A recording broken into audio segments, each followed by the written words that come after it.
در شهرک زحمت‌آباد ناحیه واسع با مقصد عامه‌گردانی ورزش، ترغیب طرز حیات سالم، جلب کودکان و نوجوانان به ورزش و رشد بازی فوتبال و نمودهای دیگری ورزش، چهاربینی‌های ورزشی در دوره تعطیل تابستانه مکتبیان با هوسمندگردانی غالبان مسابقه‌های جمهوریوی از مؤسسه دولتی مکتب ورزشی رقم 2 این شهرک شروع گردید. در چنین محیط اداره ورزشی غالبان مسابقه‌های سطح جمهوریوی از نام مقامات اجرایی حاکمیت دولتی ناحیه و مکتب ورزشی رقم 2 با سپاسنامه و مکافات‌های مالی قدر کرده شدند.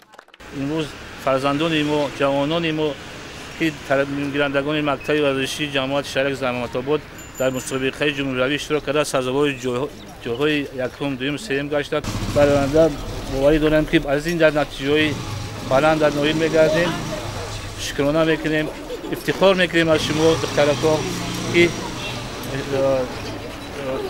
نام جماعت ما رو، نام مکتب ورزشی جماعت ما رو در عرصه جمهوری چیز کردیم، بالا برداشتیم. در مکتب ورزشی رقم 2 شهرک زحمت‌آباد 432 نفر کودکان با ورزش فرا گرفته شدند.